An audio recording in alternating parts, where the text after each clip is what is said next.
Abrir a sua Bíblia no texto então do segundo capítulo de Juízes. Nós vamos fazer a partir do versículo 6. O comecinho, o versículo 1 até o 5, ele é uma continuidade daquilo que estava acontecendo no capítulo 1. Então, se você ainda não leu, leia em casa.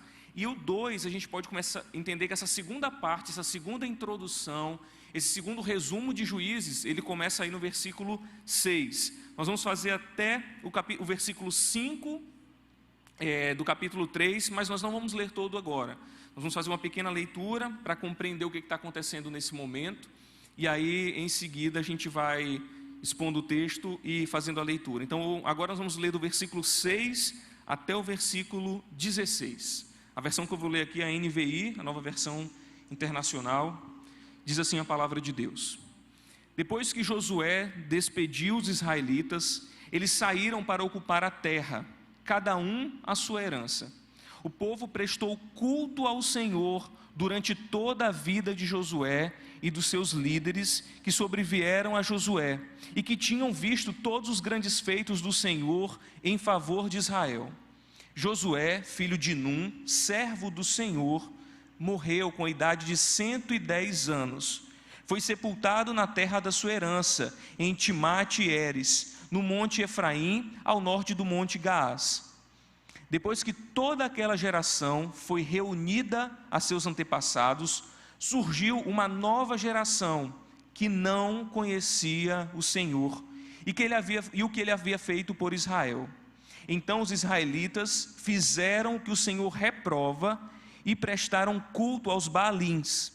Abandonaram o Senhor, o Deus de seus antepassados, que os havia tirado do Egito, e seguiram e adoraram vários deuses dos povos ao seu redor, provocando a ira do Senhor. Abandonaram o Senhor e prestaram culto a Baal e a Astarote. A ira do Senhor se acendeu contra Israel, e ele os entregou nas mãos de invasores que os saquearam. Ele os entregou aos inimigos ao seu redor, aos quais já não conseguiam resistir. Versículo 15: Sempre que os israelitas saíam para a batalha, a mão do Senhor era contra eles para derrotá-los, conforme lhes havia advertido e jurado. Grande angústia os dominava. Versículo 16: Então o Senhor levantou juízes que os libertaram das mãos daqueles que os atacavam. Só até aí. Vamos orar? Pai, essa é a tua palavra, inerrante, infalível, inspirada, suficiente, e é o nosso bom alimento.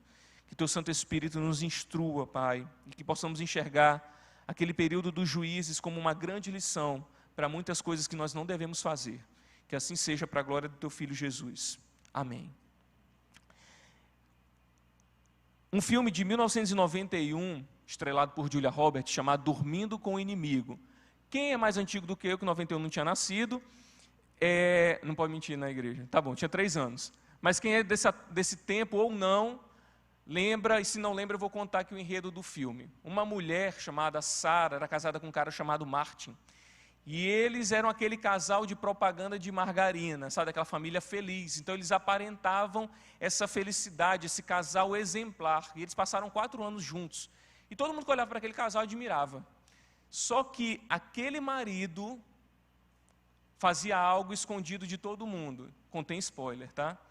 Ele agredia aquela mulher fisicamente, ele batia, ele espancava aquela mulher. E durante 4 anos ela vivia essa realidade. Então, ela decide romper com aquele casamento e fugir daquele marido. Ela se muda de cidade, muda de identidade para que ela não seja encontrada e comece uma nova vida, um novo tempo para a vida dela. E aí ela começa a viver essa segunda vida, essa falsa vida, para fugir daquele que era o seu marido e inimigo, e se apaixona ali por outro homem. Só que o Martin, o seu marido original, tem indícios lá de que ela ainda está viva, e aí começa a procurá-la. Não se preocupe, eu não vou contar o final do filme, você pode ver lá. Naquela época você ia na locadora e alugava um filme, mas para quem não sabe o que é isso, era um lugar onde a gente pegava umas fitas. Tá bom, vou ter que explicar muita coisa. Mas o enredo do filme é esse. O que a gente tem aqui na história de Israel, narrada pelos juízes, nós vamos ver também um povo dormindo com o inimigo, literalmente. Só que ao contrário do filme, dormir com o inimigo aqui era uma escolha de uma esposa adúltera.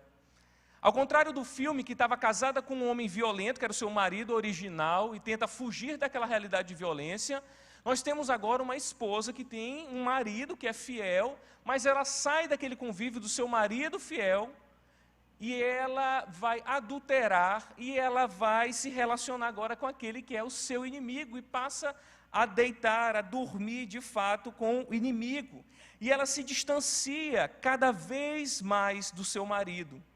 Um marido que tem um amor inexplicável por ela.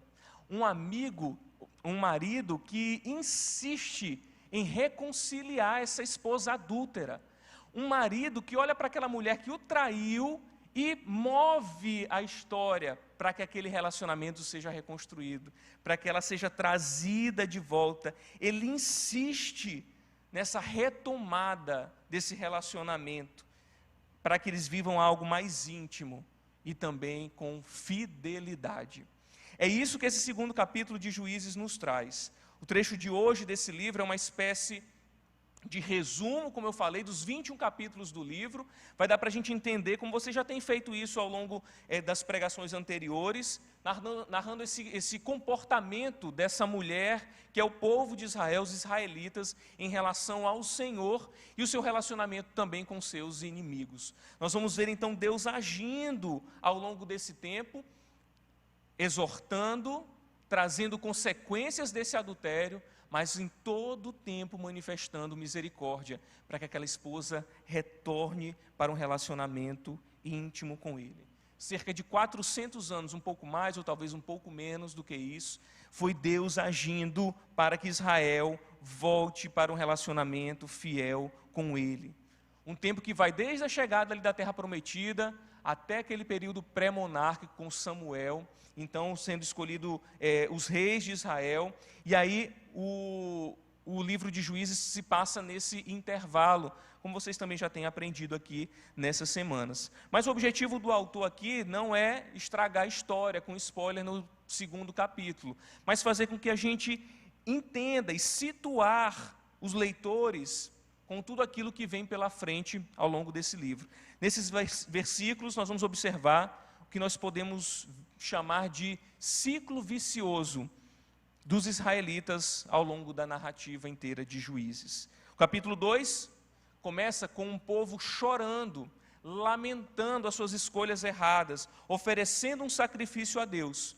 Mas quando a gente dá continuidade ao estudo, a gente vai perceber que nessa segunda introdução, nós temos uma situação espiritual ainda mais deprimente do que aquilo que a gente olhou no primeiro capítulo. O autor retoma, então, a história, retoma essa segunda introdução, esse segundo resumo de Juízes, lembrando de um tempo glorioso, e esse é o nosso primeiro ponto, do versículo 6 ao versículo 9. Depois que Josué despediu os israelitas, eles saíram para ocupar a terra, cada um a sua herança.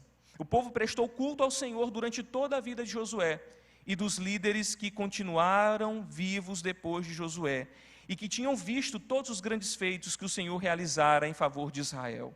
Josué, filho de Num, servo do Senhor, morreu com a idade de 110 anos, foi sepultado na terra de sua herança. Então, mais uma vez, a história vai nos lembrar de um passado em que o povo prestava culto a Deus.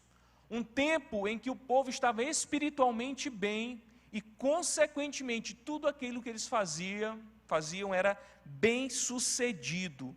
Um líder chamado Josué comandava aquela entrada da terra prometida e ele foi responsável por essa conquista. E mais do que isso, o texto vai nos mostrar que durante toda a vida dele, um detalhe importante que tem aí, o povo prestava culto ao Senhor. E por que esse povo prestava culto ao Senhor? O texto também vai nos dizer, porque Josué, no versículo 8, era servo do Senhor. Aqui a gente tem uma informação muito importante. O que o texto está nos dizendo aqui é que aquela geração de Josué e daqueles líderes tinham visto todos os grandes feitos do Senhor em favor de Israel. Só que aquele líder morre, ele é sepultado. E esse relato aí do narrador é o indicativo de que uma geração está acabando e outra está surgindo. Aquele tempo de Josué e daqueles líderes estava se findando, estava acabando, chegou ao final. E agora se levanta uma nova geração. E será que essa nova geração que se levanta também tem esse compromisso de ser servo de Deus, como Josué era? Será que essa geração também tem um compromisso de cultuar a Deus? O versículo seguinte vai nos dar essa resposta. O 10 diz: depois que toda aquela geração foi reunida a seus antepassados, em outras palavras, morreram, surgiu uma nova geração, e olha o detalhe importante, que não conhecia o Senhor e o que Ele havia feito por Israel. Então nós temos um período glorioso, mas nós temos agora o surgimento de uma nova geração. Aqui nós vemos o cenário mudar completa e drasticamente. E essa mudança ela vai vir em duas etapas. A primeira é dessa geração depois de Josué. Essa nova geração, o texto diz que não conhecia o Senhor e o que Ele havia feito por Israel. O verbo aí que aparece no original do hebraico verbo conhecer, não indica que eles não sabiam quem era Deus. Mas o sentido aqui é de que aqueles feitos, aquela lembrança do que Deus tinha feito, não tocava mais o coração deles, não alegrava mais aquele povo, não fazia mais com que eles festejassem, não fazia mais com que eles obedecessem. Não era que aquela geração não sabia quem que era Deus, nunca ouviu falar, não sabia o que era Egito, não sabia o que era atravessar o Mar Vermelho. Não é isso, o autor não está, essa não é a intenção dele, ele está dizendo que aquele povo então desprezava ao Senhor, que o coração deles não se alegrava mais naquilo que Deus havia feito pelos seus antepassados, eles não honravam mais a Deus pelos seus feitos, ou seja, aquela geração que surge se esqueceu do Evangelho, se esqueceu da boa notícia, das boas novas, daquilo que Deus havia feito, libertado da escravidão do Egito, levado para uma terra prometida e manifestando sua bondade, manifestando a sua graça. Os israelitas simplesmente desprezaram o que o Senhor havia feito. Por isso o autor vai nos dizer que eles não conheciam ao Senhor. E aí nós temos uma segunda etapa dessa mudança, desse declínio espiritual. O versículo 11 vai nos mostrar que então os israelitas fizeram o que o Senhor reprova e prestaram culto aos Baalins. O que a gente tem agora é essa esposa abandonando o seu marido e adulterando. Abandonaram o Senhor, o Deus dos seus antepassados, que havia os tirado do Egito, e seguiram e adoraram vários deuses dos povos ao seu redor, provocando a ira de Deus. Abandonaram a Deus e cultuaram a Baal e aos seus postes sagrados. Por que que eles deixaram de cultuar? Lembra que nós temos um líder servo de Deus, e aquela geração cultua o Senhor. Esse líder morre, e a nova geração agora despreza, esquece de Deus, e cultua agora outros deuses. Ao se esquecerem do Senhor, eles automaticamente vão para o caminho que o Senhor reprova. Ou como dizem outras versões aí, fizeram o que era mal aos olhos do Senhor. E o que é mal aos olhos de Deus? Prestar culto a outros deuses. Geralmente nós pensamos que fazer o que é mal aos olhos de Deus é praticar algum ato de maldade. Então você enganar alguém, você roubar alguém, você matar alguém, isso para nós seres humanos é algo reprovável. Mas o texto está nos dizendo que aquilo que é reprovável diante de Deus, aquilo que Deus despreza, aquilo que Deus rejeita, aquilo que provoca a sua ira, é prestar culto a outros deuses. E o versículo 11 está nos dizendo que eles prestavam culto aos Baalins. Os Baalins aqui é o plural de Baal. Baal era o principal deus dos povos pagãos e dos cananeus, e ele tinha várias manifestações. Então tinha o Baal da plantação, o Baal da fertilidade, que tem muita ligação. Então tinha um Baal da guerra. Então eram vários Baals que formavam os Baalins. Então eles prestavam culto a esse que agora eles consideram Senhor. Eles gastavam o seu tempo de adoração, a sua reverência agora aos Baalins, a esses novos senhores que eles adquiriram. E perceba que nós temos a morte de uma geração, de um povo que prestou culto a Deus, e na geração seguinte, a gente já tem culto aos Baalins. Os filhos daqueles que entraram na terra prometida, já haviam perdido a alegria de ser povo de Deus, já não conheciam ao Senhor. Como que passam tão rápido de servos de Deus para idólatras? E a primeira reflexão que eu quero fazer com vocês, meus irmãos, é de quem é a culpa? E a gente pode pensar dois caminhos aqui. O primeiro é de que a primeira geração não soube instruir a segunda geração. Não teve didática, não soube envolver, não teve estratégia.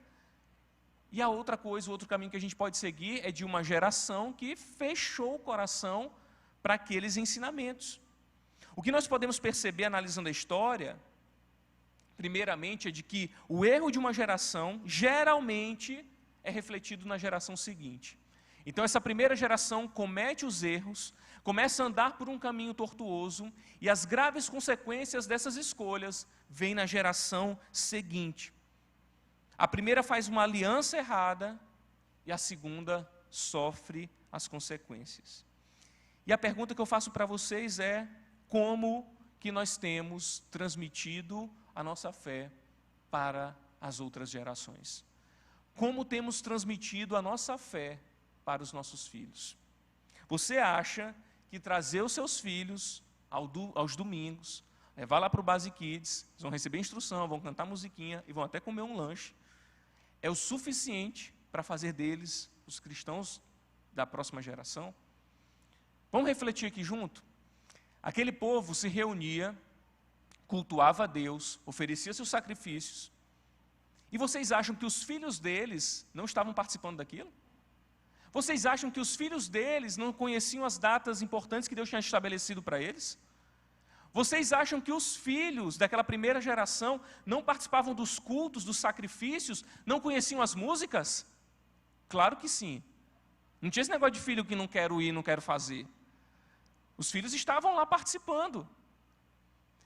E isso é uma reflexão muito séria para a gente. Porque a gente pode então entender que trazer os nossos filhos para a igreja, cantar musiquinhas cristãs, minha playlist agora tem, no final do ano tem aquela retrospectiva do Spotify, a minha descendo com certeza é só música infantil, porque é aquela tática para a menina dormir, aquela coisa toda, eu já sei todo o repertório. Mas depois eu dou uma dica para uns, tem um que é o Catecismo de Westminster, cantado para criança, maravilhoso. Aprendi o catecismo só cantando lá para Catarina. Mas vocês acham que isso é o suficiente para que os nossos filhos sejam tementes a Deus? Uma reflexão importante, meus irmãos, é que nós devemos olhar para a geração futura, que já está entre nós, olhar para os nossos filhos, e uma responsabilidade também dos cristãos que não têm filhos, olhar para essa geração, compreender o mundo que eles estão inseridos e aplicar o Evangelho à realidade deles.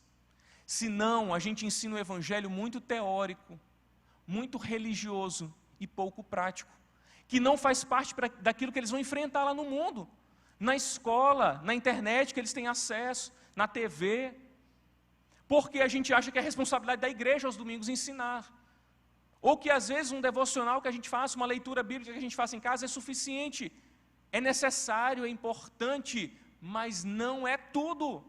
Compreenda o mundo que aquele seu filho está inserido. Vamos entender o mundo que essa geração nova está inserida, para que eles apliquem as verdades do Evangelho nesse mundo que eles estão inseridos, e assim o coração deles esteja voltado para o Senhor, para que faça sentido para aquilo que eles estão vivendo, para os dilemas, para as dificuldades da idade deles, para aquilo que é colocado como verdade, e eles entenderem que existe um evangelho santo e puro. É nossa responsabilidade, meus irmãos. Aqui nós não temos uma culpa clara por que aquela geração se distanciou de Deus, mas tem uma reflexão profunda. Precisamos estar atento à instrução da nova geração. Mas também a gente pode fazer uma análise dando um pouco de culpa para a primeira geração. Porque não é normal que uma geração inteira seguinte se distancie de Deus. Teve algum problema ali também. Porque não é uma coisa que aquela família falhou e essa outra não. É uma coisa, claro que ele está generalizando, né? Porque Deus também vai levantar homens e mulheres comprometidos com Ele, que adoram e que servem ao Senhor. Mas a gente olha para toda uma geração errada, distante de Deus, idólatra. A gente tem uma geração de servos fiéis ao Senhor, mas que foram pais de uma geração idólatra. É uma reflexão difícil para fazermos, mas que nós não podemos deixar de fazer. A instrução que temos dado à nova geração.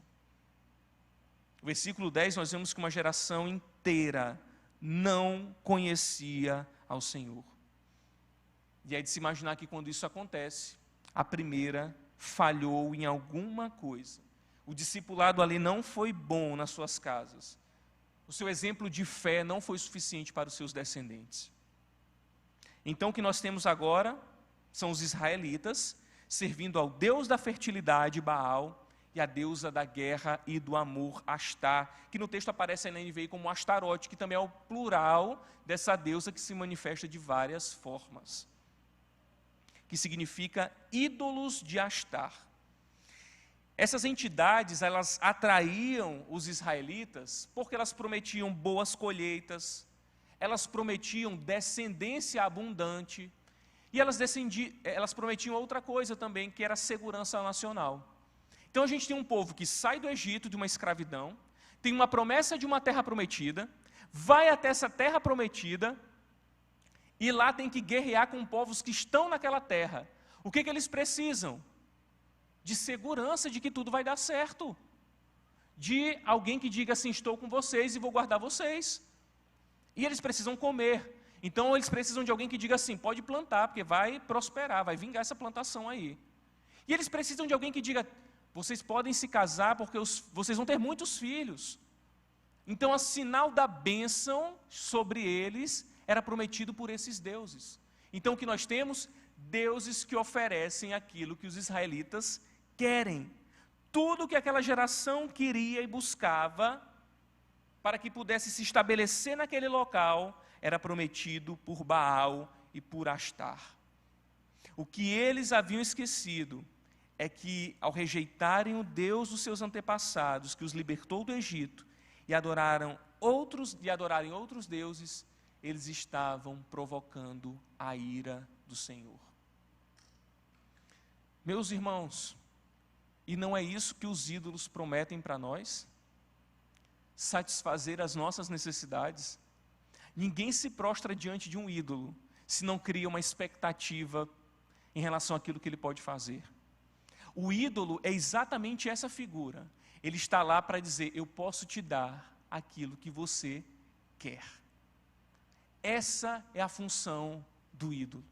E é por isso que nós nos prostramos diante deles com frequência. Você pode olhar para o texto e pensar, essa realidade de um poste, de um ídolo, de uma imagem, é distante de mim, eu não faço isso. Eu não me prostro diante disso. Mas os deuses da nossa cultura estão presentes na nossa vida. A luxúria, a cobiça das coisas dessa terra, a pornografia, a prostituição, a mentira, o engano, o poder, tudo isso penetra no nosso coração e nós construímos um altar e nos dobramos para essas coisas. Esses são os ídolos que hoje os filhos de Israel continuam se dobrando. Porque o que eles prometem? Satisfazer o desejo do nosso coração. O Deus dinheiro promete nos dar riquezas. E o que a gente faz? A gente acorda cada dia mais cedo, dorme cada dia mais tarde, tem menos descanso para conseguir aquilo que a gente quer. Ou passa a perna em alguém, ou puxa o tapete de alguém, ou derruba alguém para conquistar aquilo que a gente quer. Um outro deus da prostituição, da pornografia, oferece um prazer que você não pode ter com a sua esposa. E aí o que você faz? Se escraviza e fica cada vez mais dependente daquele adultério, daquele relacionamento impuro, daquela pornografia, que ela está continuando prometendo te dar coisas que você quer, continua não realizando e você continua escravo. E todos os outros ídolos que nós podemos construir, meus queridos, fazem isso de nós. Prometem e nos prendem. E nós vamos ver um pouco mais disso. Mas antes, nós precisamos compreender que se prostrar diante desses ídolos tem graves consequências. E nós temos a consequência desse adultério. Versículos 14 e 15. A ira do Senhor se acendeu contra Israel, e ele os entregou nas mãos de invasores que os saquearam. Ele os entregou aos inimigos ao seu redor, aos quais já não conseguiam resistir.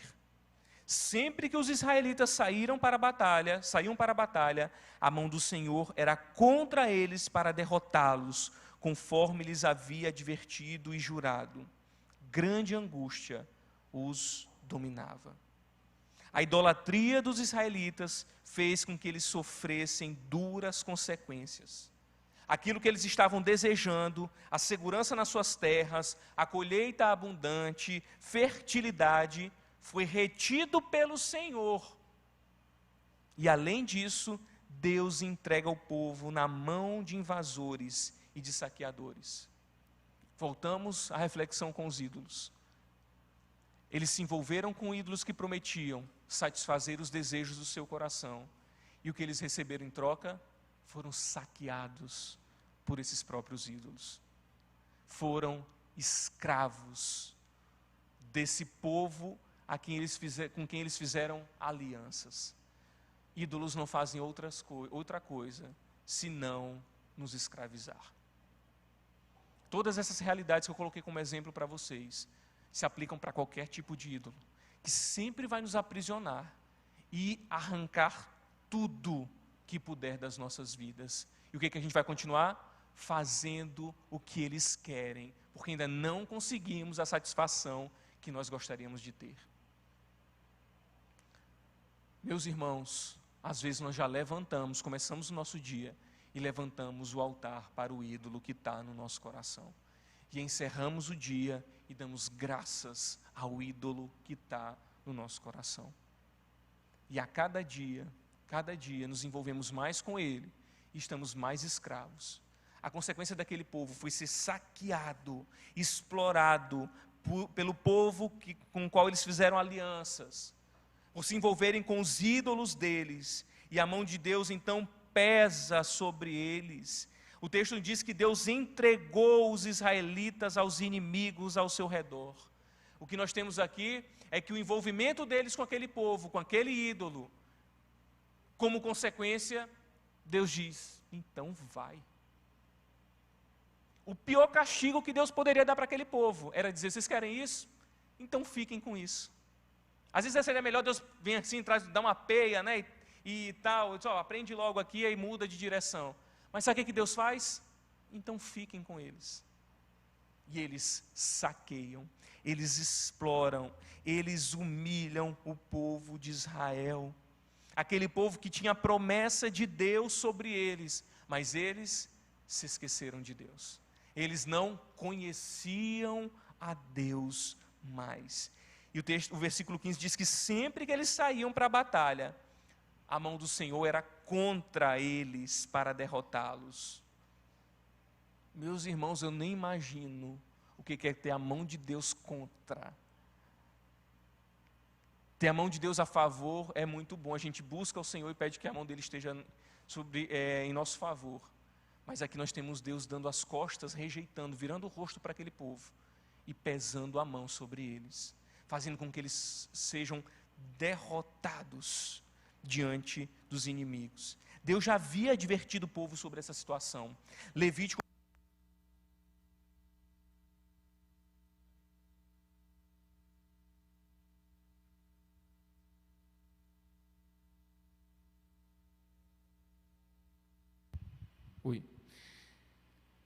Levítico capítulo 26, versículo 17, diz, Deus falando para aquele povo, olha, se vocês se envolverem com outros deuses, se vocês me desobedecerem, o meu rosto estará contra vocês, e vocês serão derrotados pelos inimigos. Os seus adversários os dominarão, e vocês fugirão, mesmo quando ninguém os estiver perseguindo. Deus já tinha dito isso para o povo. Se vocês fizerem alianças com aqueles deuses que estão lá na terra que eu estou mandando vocês, se preparem, porque ele vai escravizar, e vocês serão derrotados por eles, e os seus adversários vão dominar vocês. A ironia aqui, meus irmãos, é que os inimigos de Israel eram os mesmos povos dos deuses que eles decidiram cultuar. Aquele que promete fazer alguma coisa, na verdade é aquele que vai escravizá-los. Aquele que promete alguma coisa, na verdade é o que vai dominá-los. O que nós temos aqui é um exemplo palpável de que a idolatria não resulta em outra coisa, senão escravidão. E você pode fazer agora uma breve reflexão na sua vida e pensar, do que eu tenho sido escravo? Esse pode ser um alerta de um ídolo na sua vida. O que te escraviza? Esse pode ser um ídolo da sua vida. É trabalho, é satisfação pessoal, é ego, é reconhecimento, é dinheiro, é prazer sexual. O que é que não sai da sua cabeça e do seu coração? Esse é um ídolo construído na sua vida. Esse é um altar que tem aí em você. A idolatria não faz outra coisa, só nos escraviza. Mas uma das intenções, meus irmãos, do livro de Juízes é exaltar a misericórdia do Senhor, mesmo aquela esposa sendo infiel à aliança que ela tem. E aí a gente tem então, nos versículos 16 a 19, o Senhor manifestando misericórdia. Então o Senhor levantou juízes que os libertaram das mãos. Então o Senhor levantou juízes que os libertaram das mãos daqueles que os atacavam. Mesmo assim, eles não quiseram ouvir os juízes. Antes, se prostituíram com outros deuses e os adoraram. A gente precisa sempre enxergar isso. Deus sempre vai ver a idolatria como prostituição. E é uma palavra pesada, né? Na minha casa não podia nem falar isso quando era criança, que a casa rodava 3 vezes. Vocês lembram que tinha esse negócio? Não pode falar essa palavra aí que a casa roda 3 vezes. Então, prostituição é um nome pesado, mas é o que Deus usa para quando seu povo se envolve com outro Deus que não é Ele. Quando o povo dá as costas para Ele, se envolve com seus próprios ídolos, com falsos deuses, Deus chama isso de prostituição, de adultério. É essa palavra mesmo, de uma quebra de uma aliança. E o texto continua, ao contrário dos seus antepassados, daqueles do tempo de Josué, logo se desviaram do caminho pelo qual seus antepassados tinham andado, o caminho da obediência aos mandamentos do Senhor. Sempre que o Senhor lhes levantava um juiz, ele estava com o juiz e os salvava das mãos dos inimigos, enquanto o juiz vivia.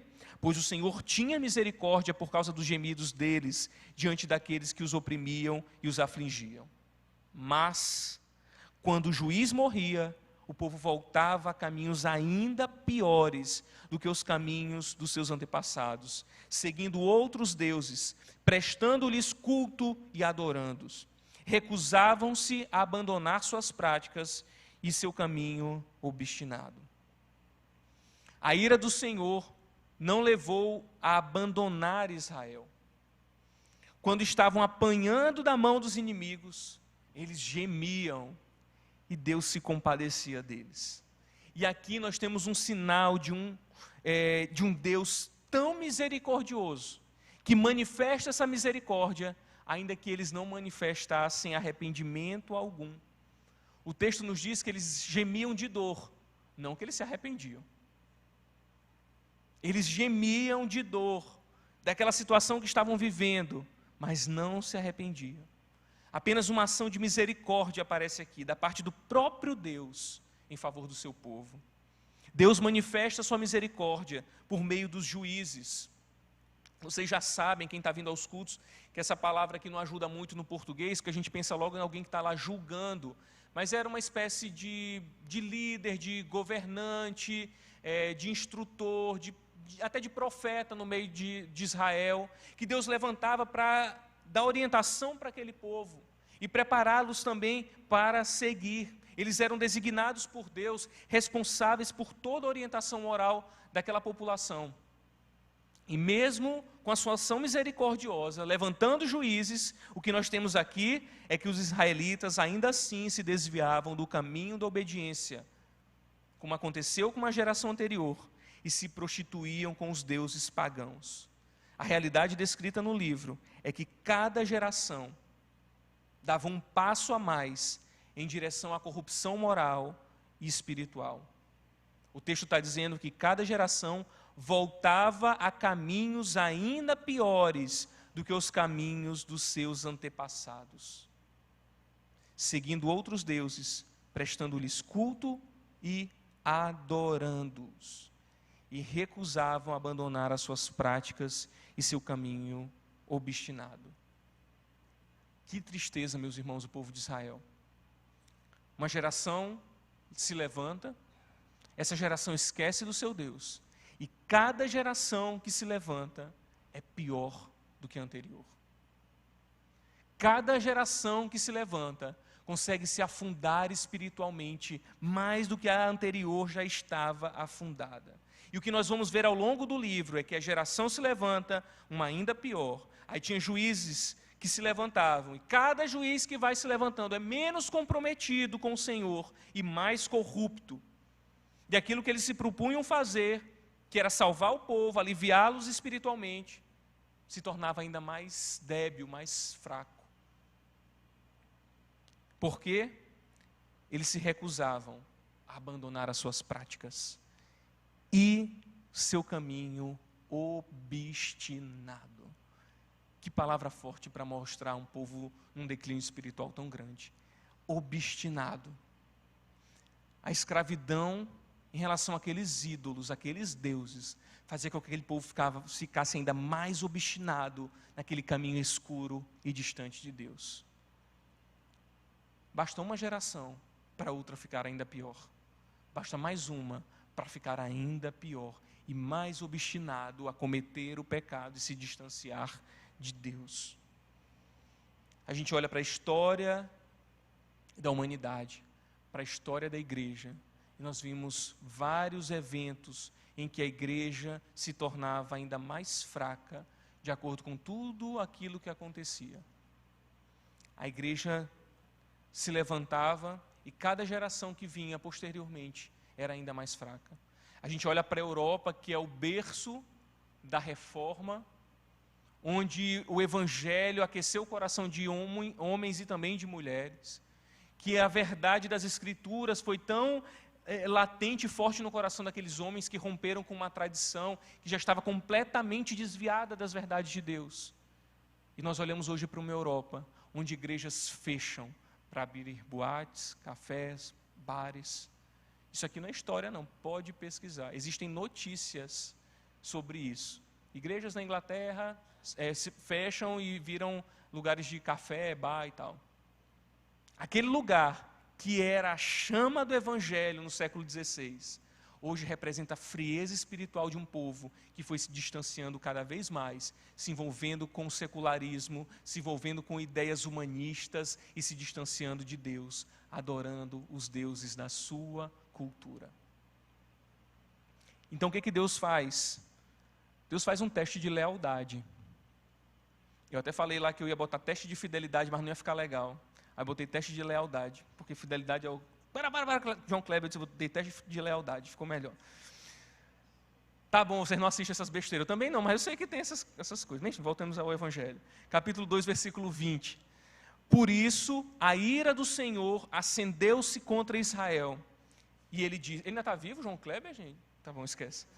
Por isso, a ira do Senhor acendeu-se contra Israel. E ele disse... como este povo violou a aliança que fiz com seus antepassados e não tem ouvido a minha voz, não expulsarei diante deles nenhuma das nações que Josué deixou quando morreu. Eu as usarei para pôr Israel à prova e ver se guardarão o caminho do Senhor e se andarão nele como fizeram seus antepassados. Isso é Deus falando. O Senhor havia prometido, aí o autor vai nos lembrar, Deus havia prometido, Deus havia permitido que essas nações permanecessem. Não as expulsou de imediato e não as entregou nas mãos de Josué. São estas as nações que o Senhor deixou para pôr à prova todos os israelitas que não tinham visto nenhuma das guerras em Canaã. Fez isso apenas para treinar na guerra os descendentes dos israelitas, pois não tinham tido experiência anterior de combate. Os 5 governantes dos filisteus, todos os cananeus, os sidônios, os heveus, que haviam nos montes do Líbano, desde o monte Baal-Hermon até Lebo-Amate.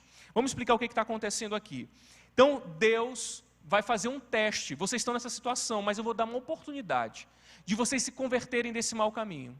Eu não vou deixar, como eu falei anteriormente, essas nações de fora. Elas vão continuar aí.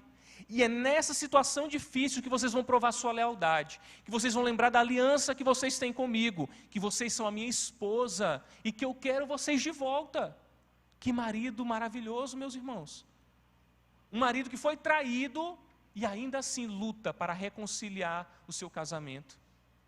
Olha para aquele povo e diz: eu vou dar mais um teste para vocês. Eu não vou retirar aquele povo daí, aquele povo inimigo que eu usei anteriormente com Josué. O que aconteceu? Quando Josué estava entrando na terra prometida, Deus permitiu que alguns daqueles povos permanecessem ali.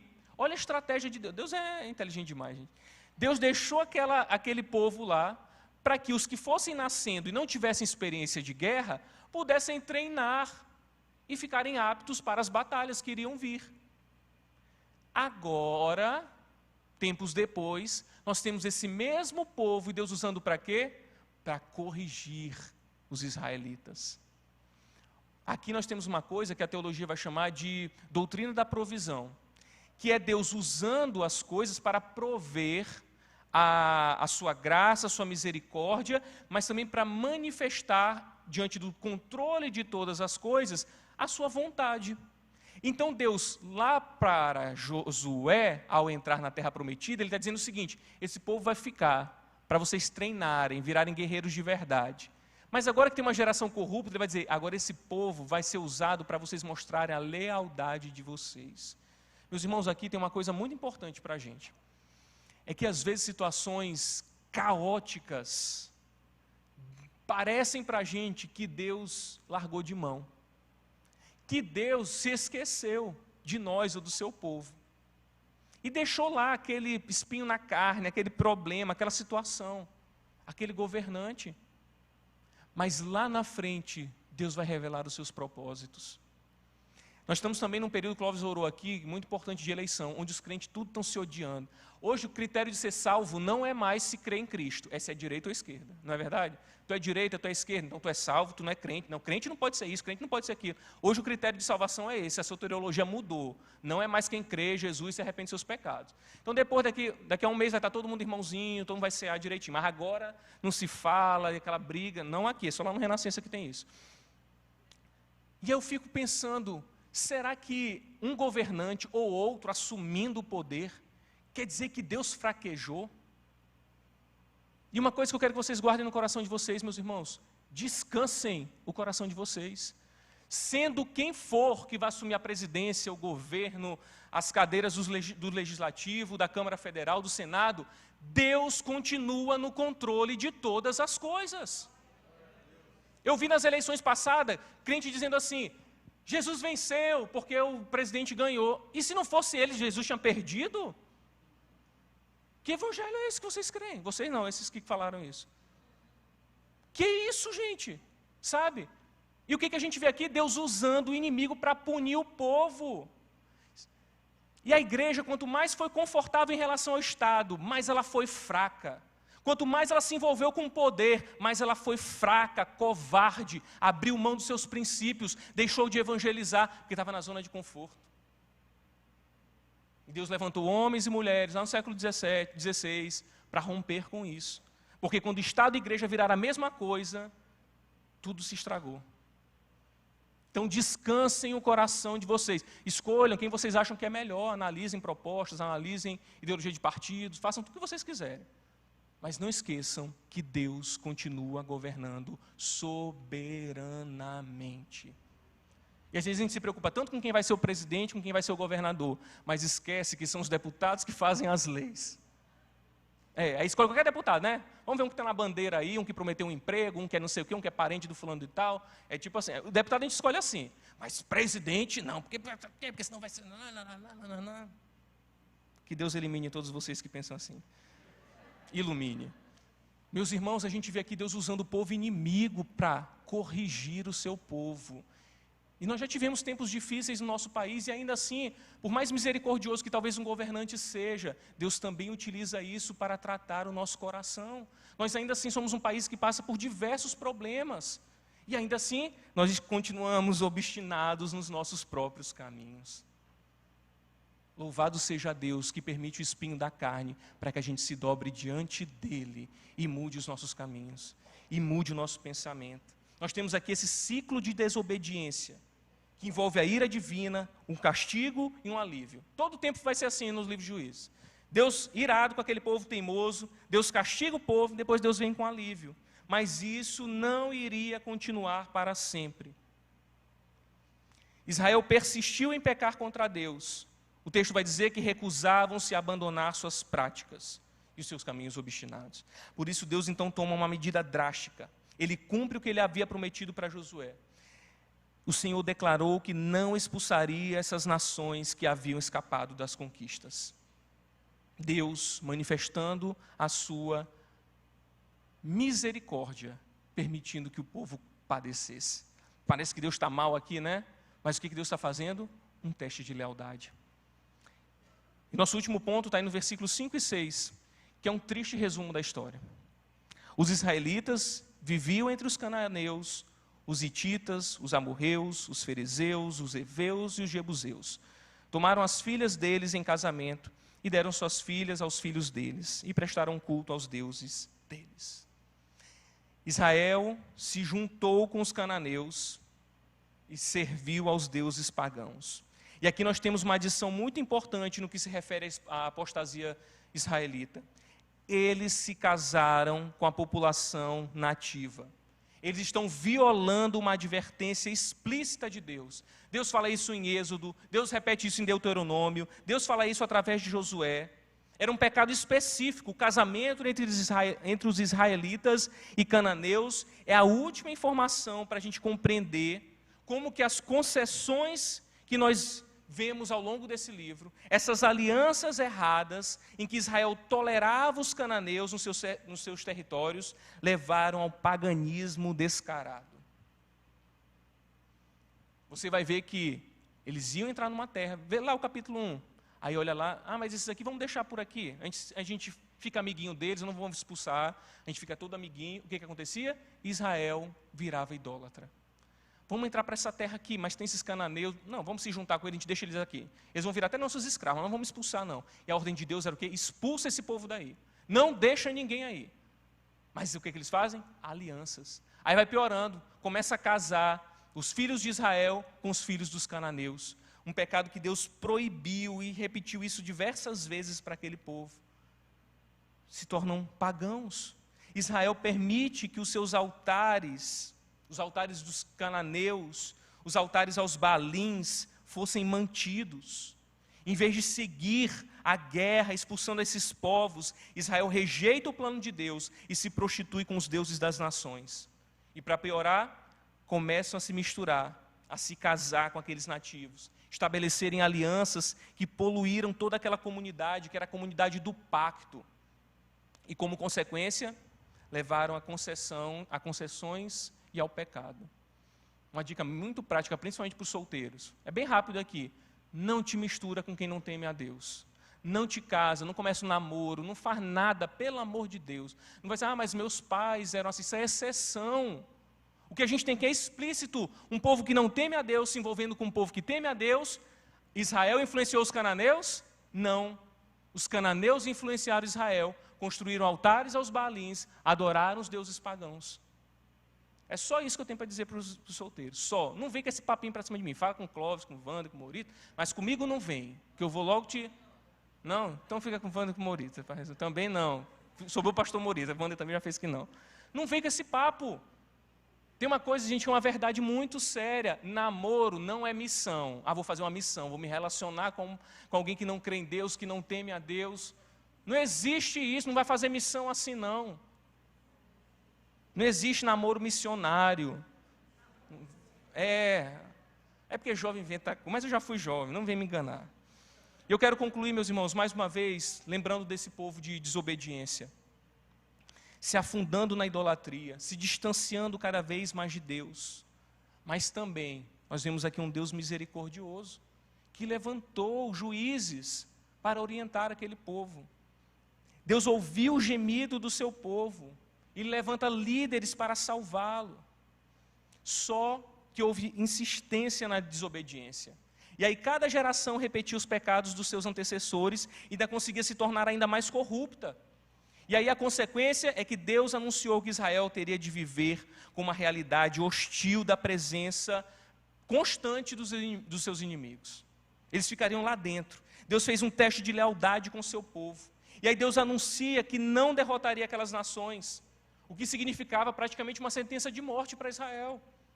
Eles já haviam provado a sua infidelidade. E aí eles fracassam mais uma vez. O que nós percebemos aqui é que a insistência de Deus em reconciliar o povo consigo mesmo é uma atitude única e exclusivamente dele. Essa é a prova do desejo de Deus, meus irmãos, de ter o seu povo voltado para ele, respondendo em amor esse chamado. Temos aqui um Israel que não fez apenas um acordo político. O envolvimento com os cananeus era mais profundo, eles se casaram com os cananeus. Isso estragou, bagunçou todas as estruturas familiares. E pior, cada geração era pior do que a outra. Se distanciava mais do Senhor. E o povo se afastou de Deus, se casou também com os ídolos pagãos. Os feitos do Senhor, a sua presença, estavam cada vez mais distantes a cada geração que se levantava. Nós podemos ver que Deus é fiel ao relacionamento que Ele estabelece com o seu povo. E Ele não só cumpre a sua parte, mas Ele se dedica a este relacionamento. Ele se importa tanto que Ele envia até uma disciplina para confrontar a desobediência daquele povo. E quando o povo clama, sente a dor da desobediência, Ele age com compaixão, com misericórdia. É assim ao longo de todo o Antigo Testamento. É assim ao longo de todo o Novo Testamento. Deus demonstra compaixão e misericórdia com o seu povo. Um povo que Ele chamou para si. Esse é o caráter do nosso Deus. Deus testa o povo, manifestando sua ira sobre o adultério espiritual, mas revela também a sua paciência. Deus expressa a sua ira, e ainda assim, a gente consegue ver sua misericórdia. Nós devemos aprender, meus irmãos, que Deus nos confronta quando nós provocamos a sua ira.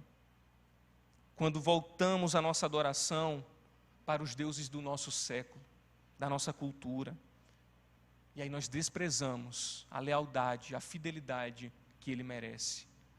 Nós não podemos esquecer que a ira de Deus, ela é amenizada pela sua compaixão. Ele nos leva a uma disciplina com amor e nos dá uma nova oportunidade de demonstrar nossa lealdade. Às vezes a gente não consegue perdoar um amigo que de alguma forma nos traiu, que falhou, porque ele é ser humano, pecador, tanto quanto eu e você. E que ele pode falar, isso não quer dizer que ele não seja de fato seu amigo, ou que ele de fato não te ame, mas pode acontecer. A gente não consegue perdoar. Mas Deus olha para um povo que Ele escolheu e que Ele chamou para si, que deu as costas para Ele, e numa atitude de misericórdia e compaixão, vai lá e busca essa esposa de novo, que estava dormindo com o inimigo, que estava adulterando, que estava quebrando a aliança que tinha com ele, mas ele vai lá em favor dessa esposa e diz: eu quero você de volta para mim. Nós não podemos negligenciar uma verdade. Quando nós persistimos no pecado, Deus pode nos testar também, para descobrir o nível da nossa lealdade. O bom é que temos tempo de nos arrepender. Nós estamos no tempo de nos arrepender, de quebrar os altares que estão nos nossos corações, seja qual ídolo for. Eu espero que o Espírito Santo tenha trazido para o teu coração, para a tua mente, o ídolo que você tem na sua vida, e que ele te ajude a destruir, e tenha somente um altar ao Deus Todo-Poderoso, que é digno de honra, de glória e de louvor para todo sempre.